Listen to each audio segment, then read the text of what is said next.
Hello, everybody. Thank you so much for tuning into Property Queen TV Live. I'm Gwen, your host for today. And of course, right here, right now, we have Hubert Lee, the founder and CEO of QuadB.com, here to talk with us about adapting, changing, and entrepreneurship in wartime. In wartime, meaning during the pandemic where everyone, was in MCO, and how he helped the company to continue to grow during wartime. So right here, ladies and gentlemen, we have Hubert Lee.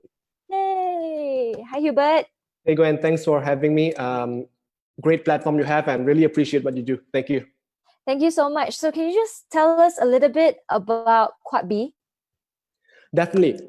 In short, I'll just keep it sweet and simple. QuadB, we are the nation's largest student community app. And the best part is we are standalone, which means we're not affiliated with any organizations, political parties, or even corporations. So we are fully standalone. We're the largest in the nation right now. And we have a span of over 13,000 members from 22 different universities. And we're also endorsed by the Ministry of Education. And it is very rare to hear that a startup actually gets endorsed by the Ministry of Education. But here we are. Wonderful. Congratulations. You've done a really good job for, building such a wonderful community. Thank you. Thank you. I guess today we can share with our viewers about how you adapted, how you changed, and how the entrepreneurship that got through the wartime, right? So let's not go any further. Let's just jump to the first question. So as an entrepreneur yourself, what have you learned during this pandemic?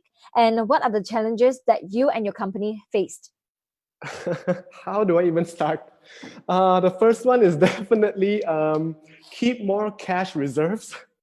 We don't know when incidents, unprecedented times like this will occur again. So we don't really know. So definitely keep more cash reserves. Don't simply spend money, that's for sure. For personal wise, don't simply spend money. For the company wise, always have a backup plan in case. Always have a backup plan in your safe box somewhere. That in case things like this happen again, just open the safe box, take the backup plan up, not literally, but I think you guys get the plan. Open it up and just refer to all these things. Have backup plans, be ready to change, or in startup terms, we call it pivot. Whether how hard it is to pivot or change, whether it is comfortable or uncomfortable, we still need to do it. Because these times like this, it is very, very uncomfortable. It is very, very, for people who has never gone through the Great Recession like myself, who has never gone through tough times like when SARS strike, I was just a little boy. So who has never gone through all these pandemics before, we don't know how this happens. So always, the other thing is always have a mentor that you can refer to and talk to whenever times like this happen. And it is really important to reach out for help whenever you need it. It's better to reach out for help, and who knows, people actually, they're willing to help us out rather than keeping it all in ourselves, being very depressed. Right. Yeah, because being a founder, being a CEO, it is really kind of lonely. It is a very lonely thing sometimes because not many people know what's happening in our heads. Right. With all the big vision, sometimes at times like this, survival is priority. Right. I do know that there are certain companies who change their business model to suit with the times like this, to pivot a bit, maybe temporarily, or maybe who knows, when you realize that, hey, there's a big opportunity, it can be permanent. Because I do know companies who change their business models into disinfection services, or they became delivery services, or all these things. Yep. So adaptability is always the number one priority in uncertain times like this. All right. So earlier you mentioned a mentor. So who is the mentor that you look up to? I personally, and personally myself and my team, we do have people we look up to. One of it being definitely it's the people we look up to most would be, to be honest, our investor.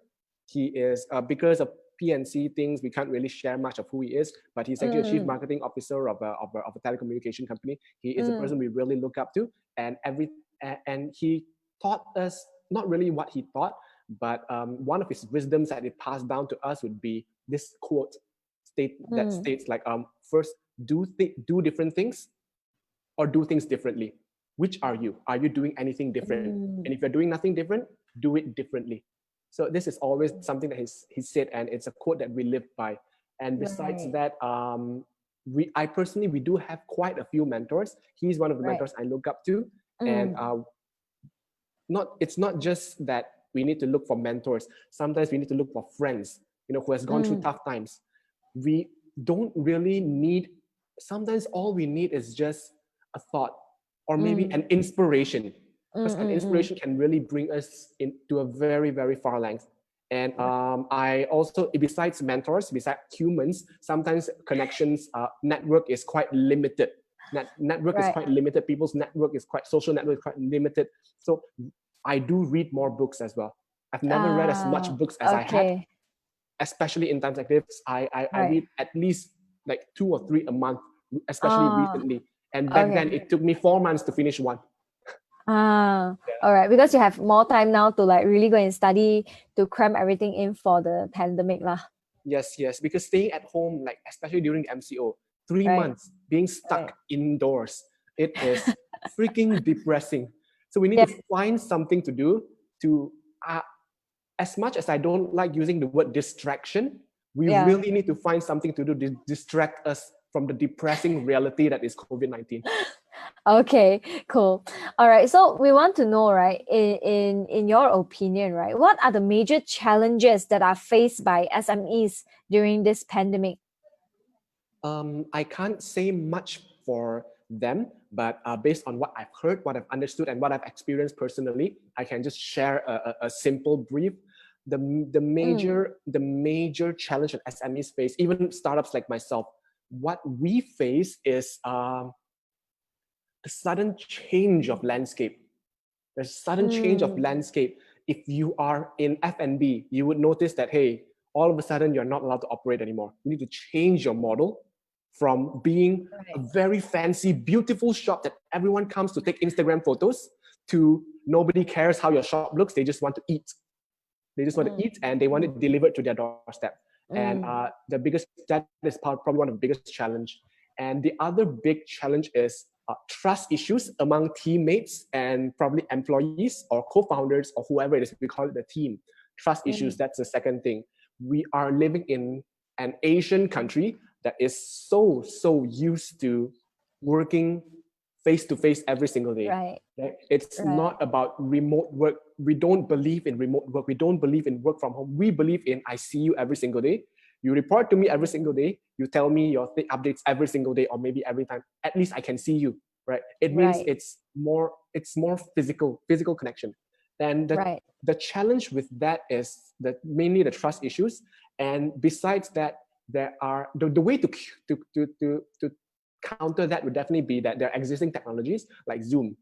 We have Zoom, we have Slack, we have all these technology platforms that can help us work remotely, work from home in a more optimized manner, which means there are workflows we can follow using all these platforms. And then another challenge comes with all these available technologies. There is no shortage of technology platforms that can help us work from home. The only challenge is the speed to adaptation. Right. With all these available technologies, how fast can your company or anyone's company, including myself, adapt to using these technologies? And when we say how fast, we also need to look at what is the age group of the company? Are they tech savvy people? If they are not tech savvy people, it means, oh my God, it's going to be very tough to teach them how to use Zoom. It's going to be tough to teach them how to use even how to use Excel, Google, like on Google Sheets or on Dropbox. It's going to be very tough. Right. Again, speed to execution, speed to adaptation, speed to adapt. It's not just about what technology platforms are available. It's also about how fast can you educate. It's about educating. It's about changing your workflow from physical to cloud. So these are probably the few. And the biggest obvious challenge would be cash flow. This is the universal problem. Hotels have shut down. We do see companies announce that they're closing down. Grab just laid off around 300 people. Airbnb, thousands of people. Uber, I'm not surprised. I actually see that coming. Uber, I'm not too surprised. But they laid off like thousands of people, even Airbnb. So it's all because of cash flow issues. And this is for SMEs. But let's not go into the normal day-to-day layman perspective, because let's not talk about unemployment. Unemployment's at our all-time high. It is very depressing to even think about. Okay. So earlier you mentioned like from physical connection, we've moved to cloud, right? So, in Western countries, they have always been doing this work from home. Yes. culture, right? And it's being introduced to Asian countries like Malaysia and Singapore, right? Do you think, do you think that working from home is the new norm for Malaysians? And do you think it will be here to stay, or you think it will not be here to stay for long? What do you think? Working from home, I won't say it's a new norm. I would just Mm, say that it has been around for the longest. Employees have mm, been fighting for the chance or the privilege. It's not even a chance, it's a privilege. Working from home is such a privilege that employees have been fighting for this privilege for the mm, longest. And I mm, won't mm, say that it's the new normal. I would say that, okay, like in a way, it's a new normal. Like in our country, in our Asian region, it's a new normal. And mm, this pandemic will definitely help speed things up. It's mm, not mm, by mm, 5 times, not by 10 times, but it will speed up the adaptation by like maybe 100 to 1,000 times faster. So mm, mm, that mm. sorry, what was the question again? So, do you think working from home will be here to stay? Will it be a long-term culture for Malaysians, or it will not be here to stay for a long term, like maybe it's a short-term practice? It is a subjective answer. If you're a doctor, you definitely can't work from home. Right. You can operate people on the cloud, and you Mm, can. But if you do have machineries like that, we all know how crappy is our Malaysian internet sometimes. When you're cutting a vein halfway and the machine just stops on the cloud. So not everything can be work from home. There will mm, still be professions that require on-ground work. mm, And mm, a mm, service line, maybe we still need some service people. Maybe for security line, like security guards, doctors, mm, things that really require these on-ground work basis. So that is something that we can't change. But work from home, in terms if you're in the management team, if you're in a right. fast-paced startup like us, we are in a collaborative environment. I just recently hired a new guy from Philippines, and all these things, it will stay if the team leaders or the leaders of the company allows it to stay. Mm, And okay. this is actually a very good training ground right now. COVID-19 Mm, pandemic is a very, very good training ground to see how well a company can adapt. mm, But understanding how Malaysians, understanding how Asians will, I think after the pandemic is over, they will still apply like, okay, maybe most of you still need to come back to the office to work. right. But the adoption rate will be accelerated. It will be. Okay. So earlier on, you mentioned that, cash flow is an issue for most companies, right? So we want to know, and it also brings us to the next question, how to stabilize the company's financial state during the outbreak of COVID-19? Stabilizing financial state during the COVID-19, Mm, we can't say, again, I can't speak for everyone, right. but what I've learned over time is that always have a cash reserve, like Mm, based on every single profit, just put, because in startups, in business, we are taught to reinvest profits. Every single right. profit you make, reinvest in the company, reinvest in Right. the company to build new technologies, reinvest to hire new staffs. But nobody Mm, ever taught us to put it into a cash reserve in cases of future pandemics. There right. is, in fact, in tenancy agreements and all these things, there is no such thing as a pandemic clause. In cases of Right. pandemic, are you able to move out, or we don't have all these. So Yeah. the way that companies can adapt, this is what we did. What we did is now every single profit we make, we'll actually put it into a reserve, which means we know that based on all these things, based on all these amounts we make, we will keep at least a 20% for Mm, future, we just say for future miscellaneous uses. But we all mm, know that this is for firefighting in the near future. Because honestly speaking, just like a lot of companies, we have been hit really, really hard, to the extent that we had to sell t-shirts to sustain our day-to-day mm, operations. Like 3 months ago, we were selling t-shirts. Yeah, that is a really, really long story. 3 months ago, we were selling t-shirts to sustain the company, but we realized that we can't do this forever. right. We are a tech startup. We are a fast growth tech startup, and we are not a fashion company. Or maybe we can be a fashion company. Who knows? We're definitely not a Right. fashion company. So it is very, very important to always Mm, have the saving mentality, save for rainy day mentality. So we are not saying that you need to put 100% in, but maybe just a small reserve. Okay. So earlier on, you also mentioned that, people no longer want to go to your cafe to take pictures. People want to just go in to eat, or they want to take away and all that, right? So which brings us to this question as well, because nowadays many businesses, they cannot grow. And there is also a potential. Are there any other potential alternative or aspects for those businesses to look into, so that they know what they can leverage on? For the brick and mortar businesses, for cafes, especially for cafes, F&B, go into food delivery platforms. But we do know that certain food delivery platforms are quite cutthroat. They will take a huge cut. They will mark up the price and all these things. And ultimately, like if I want to order, okay, I'm literally 7 minutes away from Mid Valley. But if I want to order something from Mid Valley, I need to pay up to 7 ringgit delivery fee, which doesn't really make sense. But again, it's from the safety of the home, it's from the comfort of the home. F&B owners, as much as we, okay, the better word to use would be, if you are an F&B owner, if you're a chef, do what you do best. That is cooking. That is cooking good food for your customers. Let the delivery platforms manage and handle all your stress of reaching out to the consumers, because they have the base, they have the customer base, and you have the food. If I want your food, I'll just go to the platform and find, hey, today I want to eat some Uncle Hock char kway teow. Just this is an example. Okay. I can just find Uncle Hock and I can order from you. So adapting to technology, adapting to this change could be one thing that can save the business. But again, there comes another issue, like I mentioned earlier, the speed to adapting. Not every hawker stall owners are tech savvy. Some of them are maybe 40, 50-year-old men or women who has difficulties to understand how WhatsApp works. Correct. And now they need to adapt to using food delivery platforms like Grab, Food Panda, or delivery platforms in short, which again, it may be tough for them. So could they have a younger person or a child that can help them manage this? Right.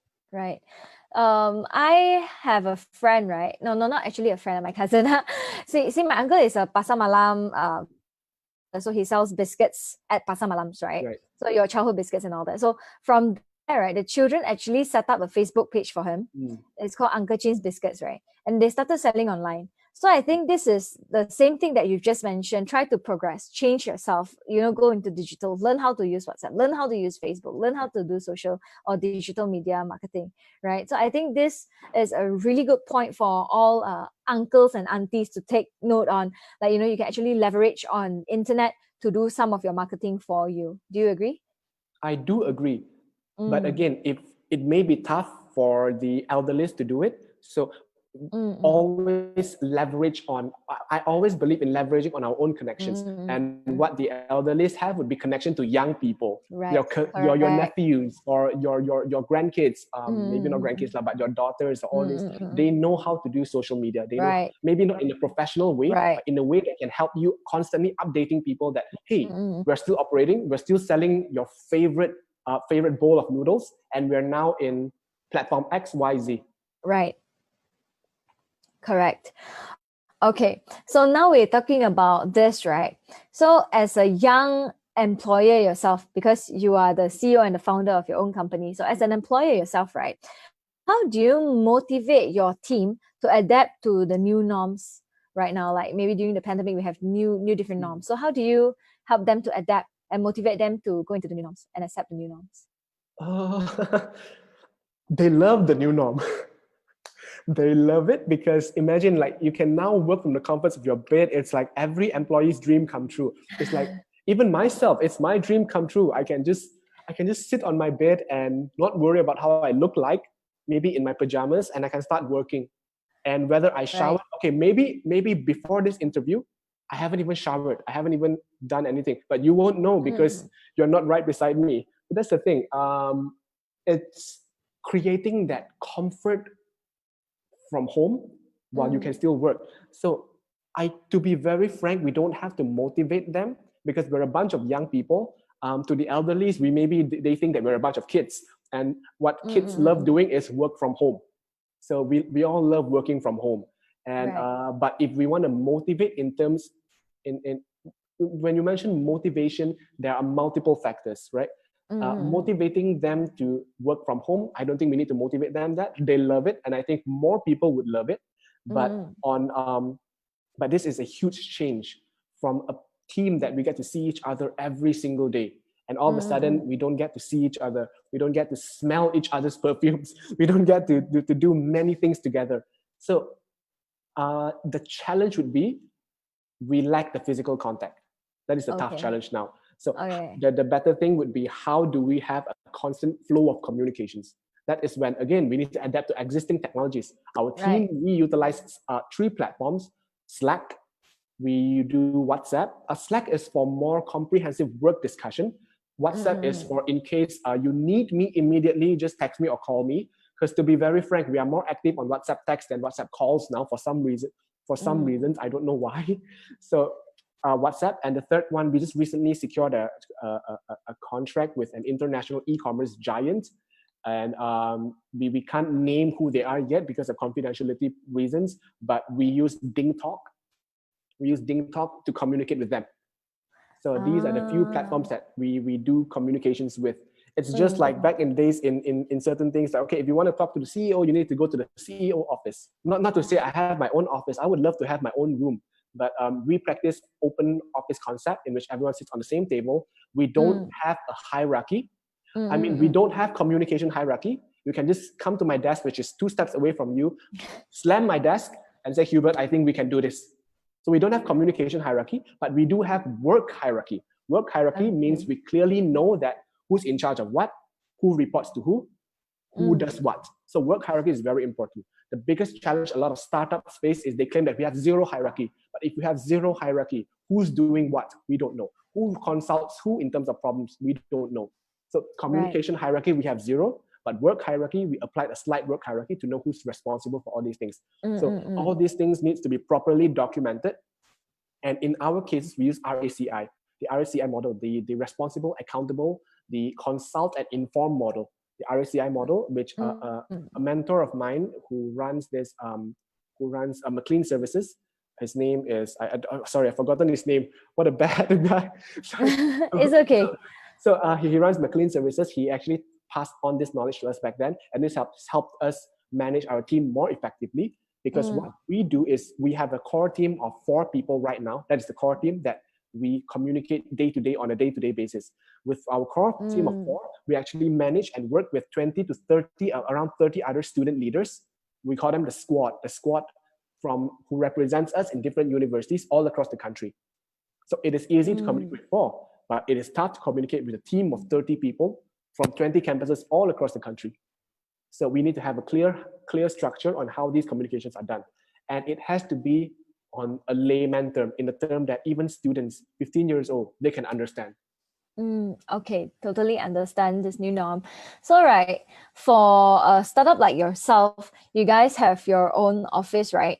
Yes. So, for those other people, we have a question from Jasmine Joseph from Facebook, right? So, her question is, what are your thoughts on real estate, such as offices and co-working spaces, as more employees work from home? Like just now, you've mentioned that they prefer to work from home, right? And certain startups, small companies, they last time they used to work at co-working spaces, or they rented an office and all that. So what are your thoughts on real estate such as offices and co-working spaces? Want me to be very honest? Yeah, go ahead, it's okay. If real estate's co-working space and all this, you're not ready to adapt or have a new offering and product, prepare to shut down. Because more and more people are more aware that, especially at times like this, we are suddenly aware that, hey, using Slack and online calls, video calls, is way cheaper than renting an office space at Bangsar South for 13,000 ringgit a month. And Right. for our case, we know back then we were on a co-working space lease, so we rented Right. seats, and it was just a few hundred ringgit. But using all the available online tools, for Zoom Pro, I only pay 70 ringgit. For Slack, I don't pay a single cent. G Suite, I only pay around 200 ringgit a month. So total, it's less than 500 ringgit. But at co-working spaces, I pay double the price. I pay double or triple the price just to see each other's spaces more. So Right. for adapting for co-working spaces and real estate, my suggestion is, this is from what I learned. I noticed that co-working spaces has been selling the concept of communities Right. for as long as they existed. An example, co-working space A, they will mention, join the co-working space A community of the misfits, the rebels, the troublemakers, the entrepreneurs who are here to make a change. And all of a sudden, COVID-19 hit, the pandemic hit. It seems like they have no lease to sell. They have no seats or office rooms to sell anymore. Right. So what's happening? That's the biggest issue. I am suggesting that maybe co-working space owners can look into selling the concept of communities and at the same time limiting the access to the co-working space, because I would be afraid to go back to a co-working, because now I have my own office. I'm in my own office right now. But if I were to go back to co-working space and I know that this co-working space is always packed with people, I would be very afraid to go back. So the fear is still there. The fear of getting infected with COVID is still there. So perhaps co-working spaces can sell the concept of communities and networking. Maybe have an app of your own. Have an app of your own that says that co-working space. Let's just say Quad B runs a co-working space, Quad Space community app, and it's only 99 cents a month. And you get 1,000 members to sign up. It is a co-working space. And what you can do is you can set up virtual offices using existing tools. Right. And we get to see each other work. I mean, I don't know you and you don't know me, but every single day you tell me what is the result you want to achieve, and I am accountable towards your result. I mean, let's just say, Gwen, today you want to achieve, you want to email 100 managers from 100 different companies, and my job is to keep on asking you, Gwen, have you done it? And because I'm a complete stranger, you would feel that, okay, both of us would feel the inferiority there. It's like, I don't know you, and your job is here to make sure that I achieve that. I need to do it. So and your job is also the same, to make sure that I achieve my result for the day. It's sort of like an accountability partners. I do know that there are several co-working spaces in Silicon Valley is adapting to this model right now, but not too sure about Asian or Malaysia in general. So this is one thing that I've learned from the Valley that maybe can be applied here. But then co-working spaces, this is exclusively for co-working spaces only. Office buildings, malls, and all these things, I believe that they will still be around for very long, especially malls. But maybe, I know that malls, their goal is to generate a lot of money, but be nice to your tenants. We're all trying to survive. Right? We're all trying to survive. A bit of discount or a bit of delayed payment, it won't disrupt your status as $1 million company. You're still $1 million company, right? But for people like us who are affected by this pandemic, a 20% discount, it means the whole world. Psychologically, if you give us a bit of discount, we'll feel like, oh my God, this mall cares for us. I don't mean I'm working in a mall, but if I'm a mall owner, it means this mall cares for us. They let us delay our payment for 2 months, or they give us discounts. I want to be in this mall for the rest of my life. It's not about being a tycoon. It's about being human right now. But it is tough. It is definitely tough because everyone has stakeholders to report to. Right. Now, speaking about being human, right?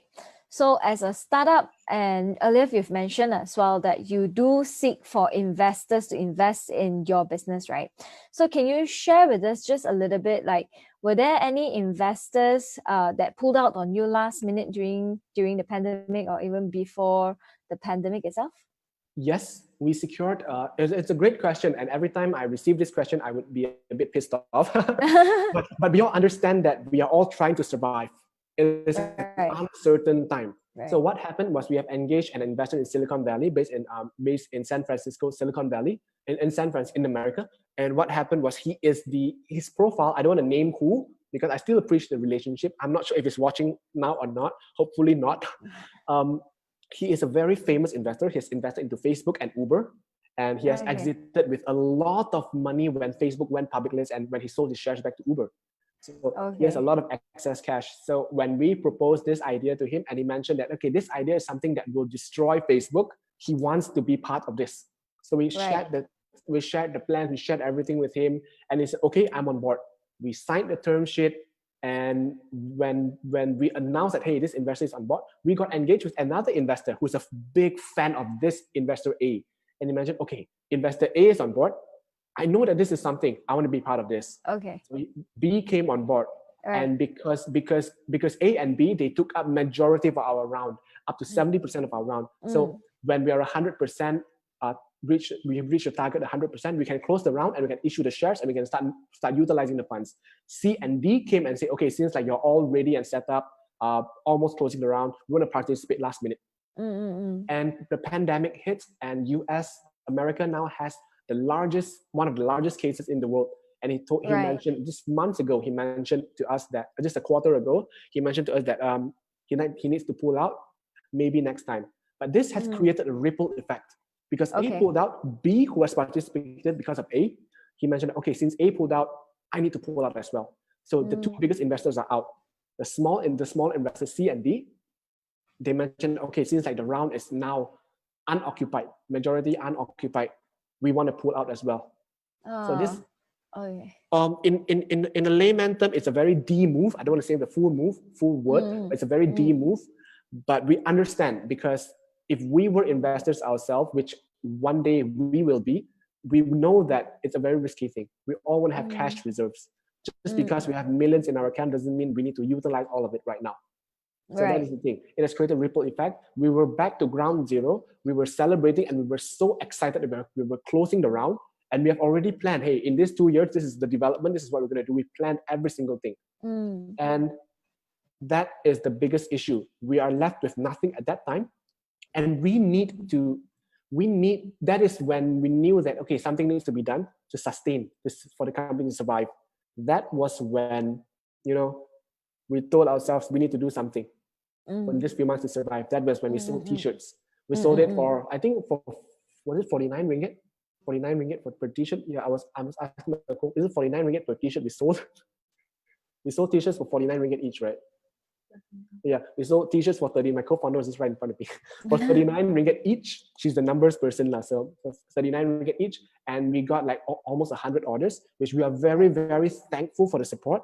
And it has helped us stretch our runway for maybe just 1 or 2 months. But we know one thing for sure, is that we cannot rely on selling t-shirts. That comes to the main point. We are not a fashion company, bracket, or are we, or can we be? But that is not something we want to look at in the distant future. We are a community app, we're a social networking app, and we can't sell t-shirts. One of a person I really look up to, he is Jonathan. Jonathan is the former executive director of Magic Academy, the Malaysian Global Innovation and Creativity Center.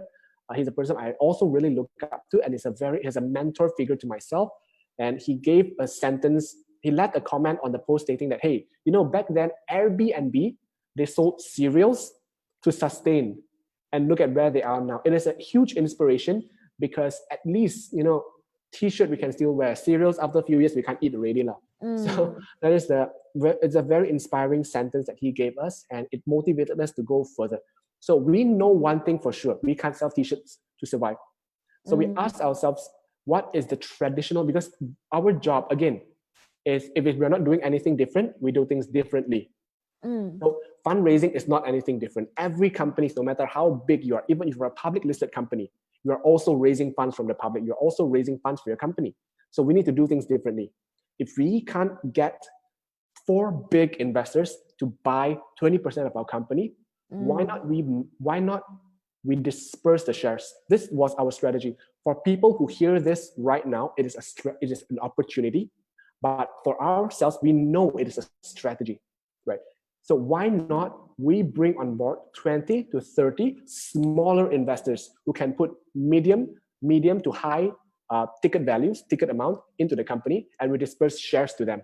With this being said, if we can ensure that every investor only owns 0.5% of the company, or 1% of the company, in other words, us as the co-founders, our position in the company is untouchable, which means we still maintain full control of the company.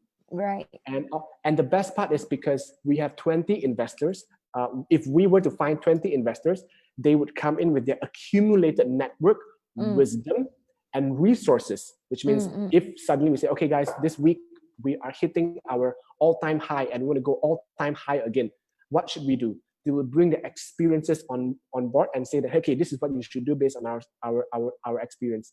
So Right. this tactic has proven very, very useful. We have secured 13 investors to date, from telco to even an executive working in Grab, a top level working in Grab, up to people from government bodies and universities and university top level management. So these are the people, the network that's accumulated. Last week, I've spoken to 10, I think 11, if not mistaken. I don't remember the real amount, but it was around 10 or 11, somewhere around there, to 11 potential investors. And it felt like was a job interview. They want to interview for a job with me, that I'm pitching for investment. So it is kind of weird. So they were all telling me, like, if they were to invest, what can they bring onto the table? Which is good, because I want people who can bring value on board to the table. I don't need money. If I need money, perhaps I can go to the bank. Perhaps I can go, because perhaps I can talk to some rich dato to just give me a bit of money. But that is not what I want. I want more than just money. The money is just to find a way to give you shares in the company so that you have a spot in the company. So that is the fundraising strategy that we have evolved over time, which has been proven to be one of the most successful strategies that we've used so far.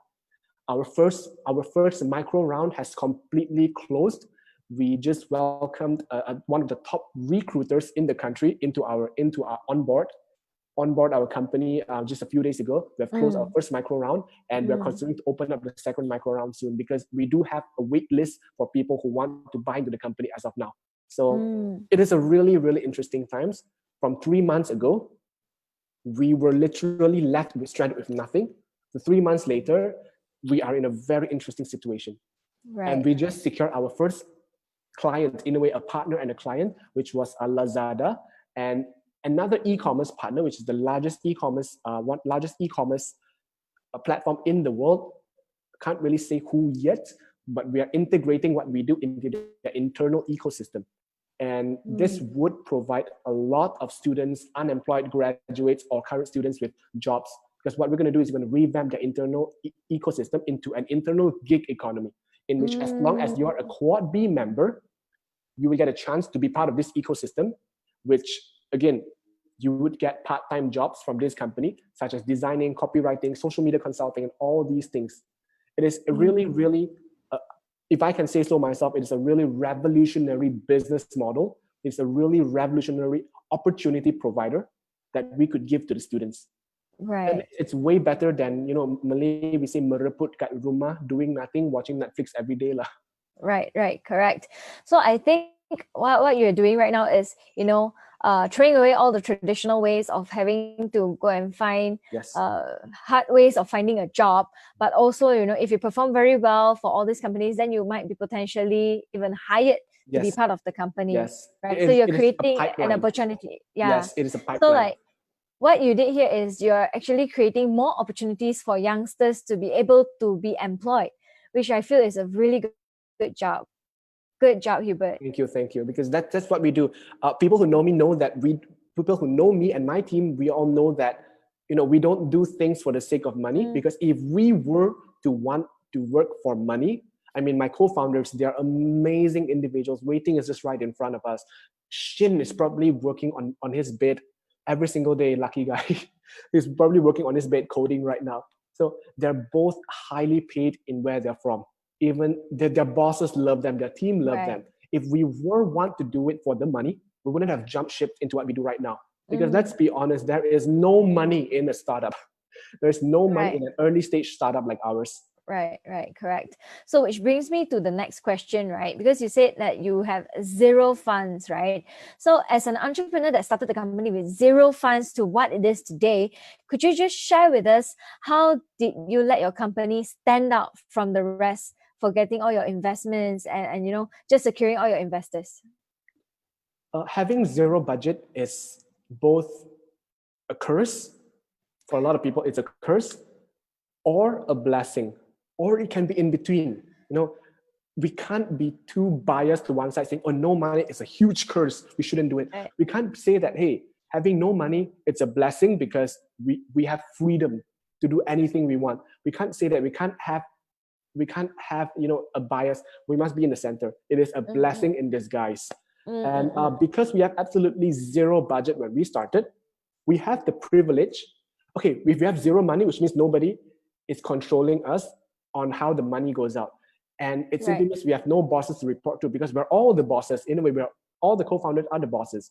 And because we have zero money, zero budget, we need to find creative ways to achieve our target with no money. So if we can achieve what we've achieved right now with zero budget, imagine if someone puts in 100,000 USD into our company, how far can we scale? In other words, we have proven two things. First is the product market fit. Where do we fit in the community? Where do our product fit in the ecosystem or the nation? The second thing would definitely be, is there demand from our users? Maybe our product fits in terms of business, but it doesn't fit in terms of the users.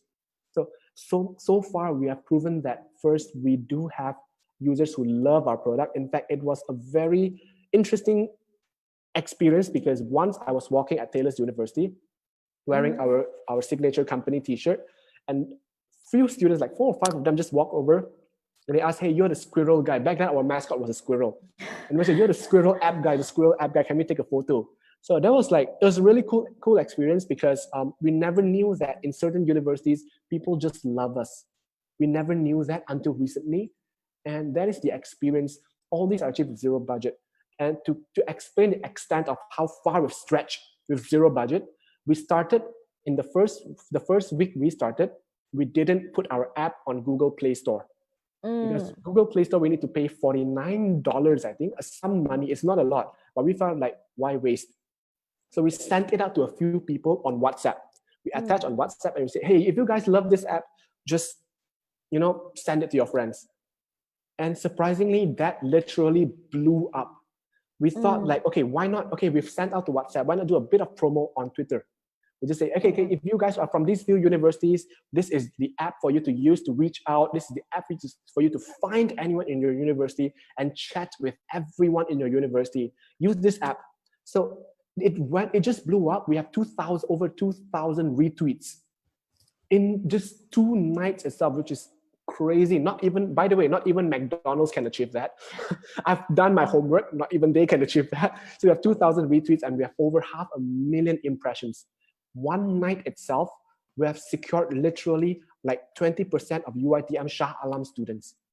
So, and what happened was UiTM is still the largest community in the app right now, as of now, but they're slowly being outnumbered by MMU and TAR UC. If anyone from UiTM seeing this, a bit of pressure for you guys. And we got 800 signups in one night. It literally blew up. And that was when, after that month only, we decided, hey, all these apps, they're spreading it out everywhere. We can't track. That is when we thought, okay, why not we upload to Google Play? That was only when we thought, okay, put a bit of money, upload to Google Play. And that was how it happened. And the first 3 days of launching, we went so viral. I literally received a phone call from a person who claims that he is from the Ministry of Education.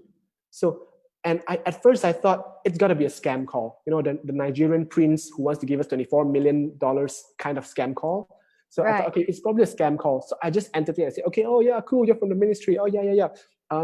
What he said is, I'm from the Ministry of Education. I want to explore collaboration opportunities with your company based on what you do with the student community. So I thought, okay, cool, send me an email. And I was a bit cocky because I thought it was a scam call. Right. So after that, I received an email from MOE or mohe.gov.my with the person's handle. Shit, is this for real? And then I thought, okay, maybe it is a scam. Maybe they're so good they can make a fake email for themselves. So 1 week later, we were standing right in front of the doorstep at the Ministry of Education's headquarters, the office. Went to the office. Within 3 days, we got our endorsement letter and everything just blew up from there. We expanded to 20 universities nationwide ever since. We grew our members base at that time to over 10,000 members, and it all happened in just less than 2 quarters with zero budget and a bit of funding from our first investor, from our first angel investor. So that was how everything happened. And till today, I still don't believe that we would actually get a call from the ministry themselves It is a humbling experience. At the same time, Right. it teaches me to not be too cocky and not to treat every phone call as a scam call. Right. So I think from here you have been blessed with a lot of things, especially with the call from MOHE. I mean, you know, to get endorsed by the Ministry of Education is something that not many can get. And for a startup that started with zero to be endorsed by the Ministry of Education and to be where you are today, I think it's something, that, people wouldn't believe a young man could have done. And you are very young. And you're already so successful. So This disclaimer, I look young. you look young. I look young. But yes, you are a young entrepreneur. If you don't mind, right, can you just let everyone know when did Quad B started? We started on officially. We registered our company, our first company, with a previous co-founder. We had 3 people when we started. One of the co-founders screwed up, and I was so pissed that I wanted to go burn his house. Not literally, okay? I was just so mad, and not literally. I don't do all these things. And so we registered an enterprise company when we started in 2018, if I remember correctly, in 2018, and we built an initial prototype, which was called Ole Mojo, because Ole.com, we wanted to call it Ole. Ole means hey, or it means a celebration. So we wanted the name Ole.com. We negotiated with the owner of Ole.com. He said 500,000 USD, and I said F you. I said no. So I just left, and we started this company called OleMojo.com. It was a community app for Malaysian students. In the app, what you can find is you can find communities of your interest, and you can reach out to the people your similar interests. It slowly evolved, based on consumer feedback, based on user feedback, and all these things. We noticed that they love one thing of the app. That is how inclusive they feel. And the users gave me an inspiration. They told us that, hey, by being in this app, we feel like we're not just users, we feel like we're a family. It feels like it's a membership, but we don't pay a single cent for this membership. That was when the light bulb moment came.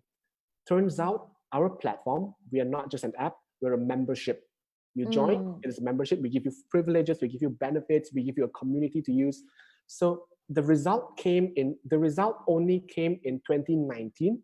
And in 2019, we registered our Sdn Bhd company because we have investors and we need to issue shares. Register Sdn Bhd. If any young people out there who wants to start a company, please don't go to Sdn Bhd. You see these 2 wrinkles on my head right now. It's because I started a Sdn Bhd company, and I have to have few more wrinkles ever since then. Start lean. That is one of my advice. So in September was when the real waves of traffic just keep on coming. And September was when we got the Ministry of Education endorsement. And that was when I told my co-founders, like, hey, this could be something. You guys want to quit your job? You guys want to quit your day job? And they actually mentioned, we only live once. If this fails, we lose everything. Let's take this risk. So we officially, I've worked with Gwen, I've worked with you, and you know what my background is. I'm in the creative field back then. And I was in the comfort zone back then. So we all left our comfort zones to work on what we're doing right now full time. That was sometime in August when we have small little traffic coming in. So, and we started the company officially, in July, I think May 2019. And we closed our investor in July, just around a month later. So yeah, that was just our first investor. So that was the journey of building everything from scratch. It was not as dramatic as everyone think, but in a way, it is a journey. Okay. So from there, you've mentioned a lot about UiTM, MMU, universities in general. So I just want to ask, because during the pandemic, they all started to, move to online classes, online exams and all that, right? So did the pandemic affect any of your signups from universities and, your community? It affected everything. We were in a mixed emotion. One side of us, we are devastated because we know our company is dying. Right. Another side of us, we're so happy Right. So excited because signups are just coming in. Our traffic increased by 700% in terms of week on week growth. We increased by 700% in terms of usage, which is a traction we've never seen before. And our users grew in these 2 months, in these 2 or 3 months, we grew up with we grew through the 3,000 to 4,000, 3 to 4,000 users with zero budget in. So it is crazy. It has affected a lot. Business Right. wise, it has affected company wise, but growth wise, it is actually a blessing in disguise. Right. So with this blessing in disguise, I guess Kwabi is the lucky bunch, right?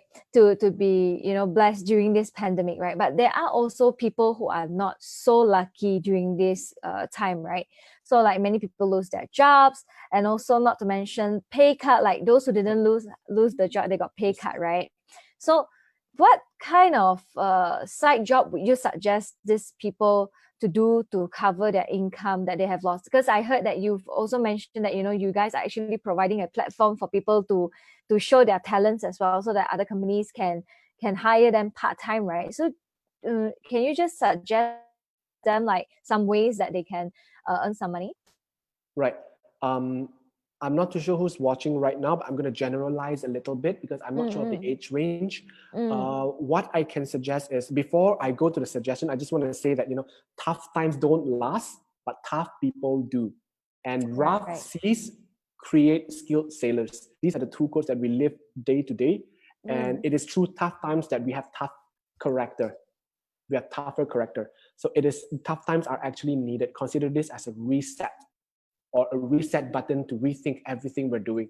So side jobs. So people who lost your jobs, there is a reason why you lose your jobs. It's because maybe your boss love you, but they can't afford to keep you. It doesn't mean that your boss don't like you. It is tough for a boss to just to fire people. It's really tough. Trust me, I've been there. It's really, really tough. So no hard feelings to your boss. That is for sure. Who knows, once this pandemic is over and when the cash flow is back, your boss will hire you back, because it's definitely a tough choice for a boss to fire people. Right. Like once a boss fires hundreds or thousands of people, the internet will talk about them. They'll have a bad reputation out there. Why are they putting themselves into such bad reputation? Who wants to have bad reputation for themselves like that? Nobody wants that. So in order to adapt to that, there are reasons why the company that a person is fired is, there's a reason why the situation is as such. Companies like Agoda, leading company in the world, Booking.com, even Ctrips, or they are now called Trips.com, leading hospitality provider, leading travel providers, hotels, flights, tour experiences, leading providers in the world. They're cutting off thousands of people. It's because the tourism industry is damaged by this pandemic. So while these companies are going down, there are companies that are going up. What are the consumer behaviors in this pandemic? What's going to happen? Definitely transportation companies will shut down. Hertz I don't know how they're right now. Hertz, the leading car rental company in the world, they just recently announced that they're going bankrupt. Not too sure how they're doing right now. And but again, there are companies that are massively hiring, such as e-commerce companies, because everyone is shopping online right now. And there are companies that are massively hiring, such as food delivery companies. And they're massively hiring right now. So while some companies are dying with the trend, some companies are thriving with the trend. We all need to identify which companies are thriving with the trend and just go apply at the company. Just go apply at the company, or that is for a more, society calls this a more proper job, an employment, a more proper job. But if you want to start a side gig, perhaps can try F&B. I'm not too sure. I see a lot of people on my Instagram start their own F&B business. Like they're selling brownies, they're selling brownies, food, seafood, and all these things. Maybe it's worth a shot. But the thing that I don't have a definitive answer is what works. But the definitive answer is just two. First is, if you don't try, you never know what's going to work. If we never tried the way we do things, we won't have this interview today, right? I mean, we won't even survive till today. The second thing is definitely to so first is just to try.